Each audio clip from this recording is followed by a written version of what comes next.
here, that would lead to checkmate. Just another example of the queen and pawn working well together. So what's another example of the queen and, say, an archer working well together? Well, that's quite obvious. All right, we've got, all right, let's put the princess where she can have a bishop. So we've got the light squared archer and the light squared bishop and the royals there all focusing in. So obviously that's checkmate. And that's checkmate. And so these diagonal mates are quite common because you line the pieces up. Now you can line pieces up and form these barrages diagonally, so obviously you can do it with your heavies and royals. So let's just have a look at this. Check. The trouble with this position here is the king can run and escape, and the next move is not checkmate, although the queen is about to gobble. But if it was a different situation and it was in the center here, squires and pawns cannot respond to the side, then the queen could capture here, check, the king goes into the corner, and then checkmate. All right, so we can see all these checkmates by attack are involving the piece attacking the king and checkmate king. If the king cannot move, check is mate. So let's have a look at a final checkmate here.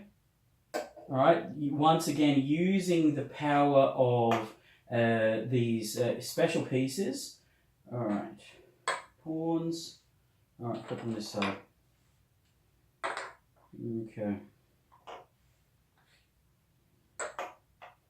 Obviously, now in this case, the king cannot move. This has come in, check. The king is being checked with the knight power, but the archer or bishop power of this prince is restricting the king. The pawn is restricting, but it doesn't necessarily have to be this piece. It could be very well be a bishop that you've set over here, and that's restricting the king. And then you've come in with the prince, and that's checkmate. The king is in check and cannot move. Now, in this position here, this is very, very interesting. If we put an archer here, what type of checkmate is this now that we're trying for? Well, black is trying for a checkmate by imprisonment. Okay, this is a classic example of a checkmate by imprisonment. The king cannot make any legal moves.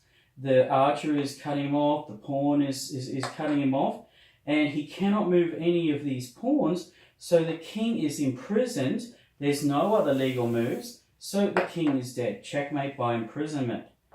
And another example of imprisonment, which is good to know. Let's try with the king.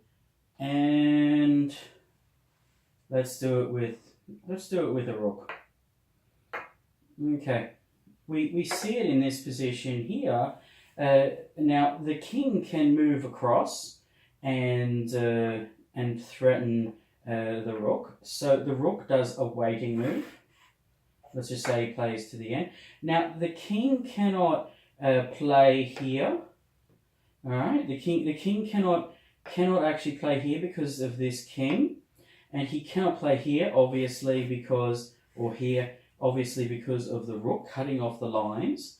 So let's get my trusty green stones out and just have a look at the situation here. Okay, so all right, the king cannot go along this line because of the rook, cannot go here because of the king, and cannot go here because of the king. And so he played here and threatened the rook played back, and so he only has in this space one square that can be moved to. So to imprison the king, all you've got to do is cover this square and keep pressure along these squares. So an